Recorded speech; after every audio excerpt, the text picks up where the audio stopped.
Hi friends, welcome to Learn Programming in Malayalam. നമ്മൾ ഇന്ന് ഈ വീഡിയോയിൽ പഠിക്കാൻ പോകുന്നത് ഗോയിലെ കണ്ടീഷണൽസ് അഥവാ ഇഫ് എൽസ് സ്റ്റേറ്റ്മെൻറ്റ്സിനെ കുറിച്ചാണ്. അപ്പോൾ നിങ്ങൾ നോർമൽ മറ്റു പല പ്രോഗ്രാമിംഗ് ലാംഗ്വേജിൽ പഠിച്ചിട്ടുള്ള പോലെ തന്നെയാണ് കണ്ടീഷണൽ സ്റ്റേറ്റ്മെൻറ്റ്സ് നമ്മൾ യൂസ് ചെയ്യുന്നത്. ഒരു ബൂളിയൻ കണ്ടീഷൻ ചെക്ക് ചെയ്യാനും അതിനനുസരിച്ചിട്ട് ഒരു ബ്ലോക്ക് ഓഫ് കോഡ് എക്സിക്യൂട്ട് ചെയ്യാനായിട്ടും വേണ്ടിയിട്ടാണ്. പക്ഷേ ഗോയിൽ ഒരു അഡീഷണൽ ഒരു ഫീച്ചർ കൂടിയുണ്ട്, മറ്റ് ലാംഗ്വേജസിൽ ഒന്നും ഇല്ലാത്തതായിട്ടുള്ള ഒരു ഫീച്ചർ. അപ്പോൾ അതുകൂടി നമ്മൾ ഈ ഒരു എക്സാമ്പിൾ ചെയ്ത് നോക്കുന്നതായിരിക്കും. ഒരു ഏറ്റവും സിമ്പിളായിട്ടുള്ള ഒരു ഇഫ് എക്സാമ്പിളാണ് നമ്മളിപ്പോൾ നോക്കാൻ പോകുന്നത്. ഇവിടെ നമ്മൾ സം എന്ന് പറയുന്ന ഒരു വേരിയബിളിൻ്റെ വാല്യൂ 101 എന്ന് പറയുന്ന ഡിക്ലെയർ ചെയ്യുന്നു. ഇഫ് സം ഗ്രേറ്റർ ദാൻ 100 എന്ന് പറയുന്നൊരു കണ്ടീഷൻ കൊടുക്കുന്നു. അപ്പോൾ ഇവിടെയും ശ്രദ്ധിക്കേണ്ട ഒരു കാര്യം എന്ന് വെച്ചാൽ നമ്മൾ കഴിഞ്ഞ വീഡിയോയിൽ ഫോർ ലൂപ്പിൽ പഠിച്ചതുപോലെ ഇഫ് എന്ന് പറയുന്ന ഒരു കീവേഡ് കഴിഞ്ഞൊരു ബ്രാക്കറ്റിൻ്റെ ആവശ്യം ഗോയിലില്ല. നിങ്ങൾക്കൊരു സ്പേസ് മാത്രം കൊടുത്ത് ബാക്കി അതിൻ്റെ കണ്ടീഷൻ ബൂളിയൻ കണ്ടീഷൻ, ഈ ഒരു ബൂളിയൻ കണ്ടീഷൻ നിങ്ങൾക്ക് കൊടുക്കാവുന്നതാണ്. ഇത് കൊടുത്തു കഴിഞ്ഞാൽ നമുക്കിതൊന്ന് ആദ്യം പ്രിൻ്റ് ചെയ്ത് നോക്കാം.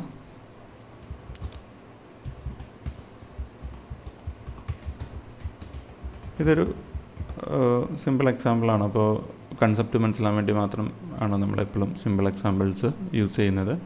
ഇത് സേവ് ചെയ്യുമ്പോൾ നിങ്ങൾക്ക് ഇമ്പോർട്ട് സ്റ്റേറ്റ്മെൻറ്റ് ഫോർമാറ്റിൻ്റെ ഇമ്പോർട്ട് ഓട്ടോമാറ്റിക്കലി ഇവിടെ വരുന്നതാണ്. ഇതിനൊന്ന് റൺ ചെയ്ത് നോക്കാം. ഇവിടെ നമുക്ക് കാണാൻ കഴിയും സം ഈസ് ലാർജർ എന്ന് പറയുന്ന ഒരു ഔട്ട്പുട്ട് നമുക്കിവിടെ കിട്ടിയിട്ടുണ്ട്. അപ്പോൾ ഇതിൻ്റെ എൽസ് കണ്ടീഷൻ നമുക്കിവിടെ കൊടുക്കാവുന്നതാണ്. വാല്യൂ മാറ്റി കൊടുത്തു കഴിഞ്ഞാൽ എൽസ് കണ്ടീഷൻ, അതായത് ഈ ഒരു ബൂളിയൻ കണ്ടീഷൻ ഫാൾസ് ആവുന്ന കണ്ടീഷന് നമുക്ക് പ്രിൻ്റ് ചെയ്ത് നോക്കാവുന്നതാണ്. അപ്പോൾ ഇവിടെ ഞാൻ ഇപ്പോൾ സം എന്ന് പറയുന്ന വേരിയബിളിൻ്റെ വാല്യൂ 10 ആക്കി മാറ്റുന്നു. അപ്പോൾ ഇതൊന്ന് എക്സിക്യൂട്ട് ചെയ്ത് കഴിഞ്ഞാൽ നമുക്ക് ഈ ഒരു എൽസ് ബ്ലോക്ക്, അതായത് ഈ ഒരു ബൂളിയൻ കണ്ടീഷൻ ഇപ്പോഴത്തെ ഒരു സിറ്റുവേഷനിൽ ഫാൾസ് ആണ്. കാരണം 10 എന്ന് പറയുന്ന വാല്യൂ 100-നേക്കാളും ലെസ് ദാൻ ആയിട്ടുള്ള ഒരു വാല്യൂ ആണ്. നമുക്ക് എൽസ് ബ്ലോക്കാണ് ഇപ്പോൾ പ്രിൻ്റ് ആയിരിക്കുന്നത്. അപ്പോൾ ഇത്രയും നമ്മൾ ഈ കാണിച്ച ഇതുവരെയുള്ള കാര്യങ്ങൾ മറ്റ് ജാവ അല്ലെങ്കിൽ പൈത്തണോ PHP ഉള്ള ലാംഗ്വേജുമായിട്ട് കമ്പയർ ചെയ്യുമ്പോഴും എക്സാക്ട്ലി സെയിം തന്നെയാണ്. അതിൽ പ്രത്യേകിച്ച് വ്യത്യാസമൊന്നും തന്നെ വരുന്നില്ല. പക്ഷേ ഗോയിൽ നമുക്ക് യൂസ് ചെയ്യാൻ പറ്റുന്ന മറ്റൊരു ഫീച്ചർ എന്ന് പറഞ്ഞാൽ നമുക്ക് ഈ ഒരു ഈഫ് കീവേഡിൻ്റെ കൂടെ തന്നെ ഈ ഒരു വേരിയബിളിനെ ഡിക്ലെയർ ചെയ്യാനായിട്ട് സാധിക്കുന്നതാണ്. അപ്പോൾ അതിൻ്റെ സിൻടാക്സ് ശ്രദ്ധിക്കുക. ഇവിടെ ഞാൻ സം ഈക്വൽ ടു നമ്മൾ നേരത്തെ കൊടുത്തല്ല 101 എന്ന് പറഞ്ഞ് ഇവിടെ കൊടുത്തിട്ടുണ്ട്. അപ്പോൾ ഇങ്ങനെ ഒരു സിൻടാക്സ് കൊടുക്കാനായിട്ട് സാധിക്കും. അപ്പോൾ ഈ ഒരു കോഡ് നമുക്ക് എക്സിക്യൂട്ട് ചെയ്ത് നോക്കാം. ഇത് എക്സിക്യൂട്ട് ചെയ്യുമ്പോൾ നമുക്ക് നേരത്തെ വന്ന എക്സാക്റ്റ് ഔട്ട്പുട്ട് തന്നെ വന്നിരിക്കുകയാണ്, സം ഈസ് ലാർജർ എന്ന് പറയുന്നത്. അപ്പോൾ ഇതൊരു ഷോർട്ട് സിൻടാക്സ് ആണ്. അപ്പോൾ ഇതിൻ്റെ ഒരു പ്രത്യേകത അല്ലെങ്കിൽ നേരത്തെ വർക്ക് ചെയ്ത കോഡുമായിട്ട് ഇതിനൊരു വ്യത്യാസമുണ്ട്. അത് എന്താണെന്നുള്ളത് നമുക്ക് നോക്കാം. ഇവിടെ ആദ്യം തന്നെ ഈ ഒരു വേരിയബിൾ നോർമൽ ഒരു വേരിയബിൾ ഡിക്ലറേഷനാണ് ഇവിടെ നടന്നിരിക്കുന്നത്. അപ്പോൾ ഒരു ലൈനിൽ തന്നെ 2 സ്റ്റേറ്റ്മെൻറ്റ് വന്നിരിക്കുന്നത് കൊണ്ടാണ് നമ്മളിവിടെ ഒരു സെമിക്കോളൻ യൂസ് ചെയ്തിരിക്കുന്നത്.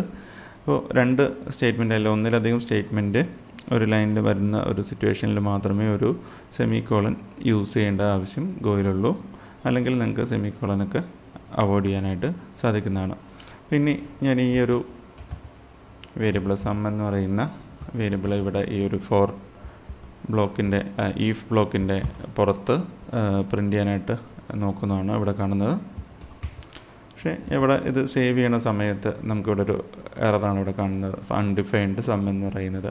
ഇത് നിങ്ങൾ പ്രോഗ്രാം എക്സിക്യൂട്ട് ചെയ്യാൻ നോക്കിയാലും ഇതൊരു എററായിരിക്കും പ്രൊഡ്യൂസ് ചെയ്യുന്നത്. അതിൻ്റെ റീസൺ ഇതാണ്, നമ്മളിവിടെ ഈ ഒരു ഈഫിൻ്റെ അകത്ത് ഡിക്ലെയർ ചെയ്യുന്ന ഒരു വേരിയബിള് നമുക്ക് ഈ ഒരു ഈഫിൻ്റെ ബ്ലോക്ക് കഴിയുന്നത് വരെ മാത്രമേ അതിന് ലൈഫുള്ളൂ.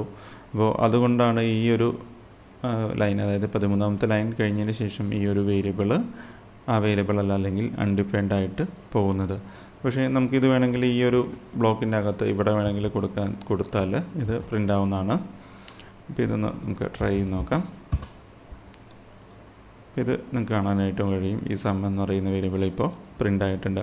അപ്പോൾ ഈ ഒരു അഡീഷണൽ ഫീച്ചർ അല്ലെങ്കിൽ അഡീഷണൽ വ്യത്യാസമാണ് ഈ ഒരു ഗോയിൽ ഈഫ് അല്ലെങ്കിൽ കണ്ടീഷണൽസിൽ മറ്റ് ലാംഗ്വേജുമായിട്ട് നമ്മൾ കമ്പയർ ചെയ്യുകയാണെങ്കിൽ ഉള്ളത്. ഇതിൻ്റെ യൂസേജ് അല്ലെങ്കിൽ ഇതിൻ്റെ ഒരു ഗുണം എന്താണെന്ന് വെച്ചാൽ നമുക്ക് ഈ ഒരു ബ്ലോക്കിൽ മാത്രം എക്സിക്യൂട്ട് ചെയ്യേണ്ട വേരിയബിൾസ് അല്ലെങ്കിൽ ആവശ്യമുള്ള വേരിയബിൾസ് ഈ ഒരു സ്കോപ്പിൽ നമുക്കത് യൂസ് ചെയ്യാനായിട്ട് സാധിക്കും.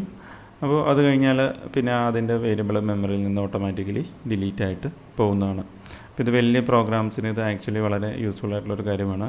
നെയിമിങ് കൺഫ്യൂഷൻസ് ഒന്നും വരില്ല, അതുപോലെ തന്നെ വേരിയബിൾ ഓവർ റൈറ്റ് ആയി പോകും എന്നുള്ള അങ്ങനത്തെ പ്രശ്നങ്ങളൊന്നും വരില്ല. കാരണം ഈ ഒരു ലൈൻ ഇത്ര ഒരു ബ്ലോക്ക് കഴിഞ്ഞാൽ ഈ വേരിയബിൾ മെമ്മറിയിൽ നിന്ന് കംപ്ലീറ്റ്ലി റിമൂവ് ആയിട്ട് പോകുന്നതാണ്. അപ്പോൾ ഇത്രയൊക്കെയാണ് നമ്മൾ ഈ ഒരു വീഡിയോയിൽ ഉദ്ദേശിച്ചിട്ടുള്ളത്. അപ്പോൾ നമ്മൾ ഇനി വരുന്ന പല വീഡിയോയിലും ഈ ബേസിക് ആയിട്ടുള്ള കുറച്ച് കാര്യങ്ങൾ കഴിഞ്ഞാൽ ഇത് നമ്മൾ പഠിക്കാൻ പോകുന്നത് കൂടുതലും ഗോയിൽ മാത്രം ഉള്ള കുറേ ഫീച്ചേഴ്സ് ഉണ്ട്, മറ്റൊരു ലാംഗ്വേജിലും ഇല്ലാത്ത കുറച്ച് ഫീച്ചേഴ്സ്, അതായിരിക്കും നമ്മൾ ഇനി കൂടുതലും പഠിക്കാനായിട്ട് പോകുന്നത്. അപ്പോൾ അടുത്ത വീഡിയോയിൽ കാണാം.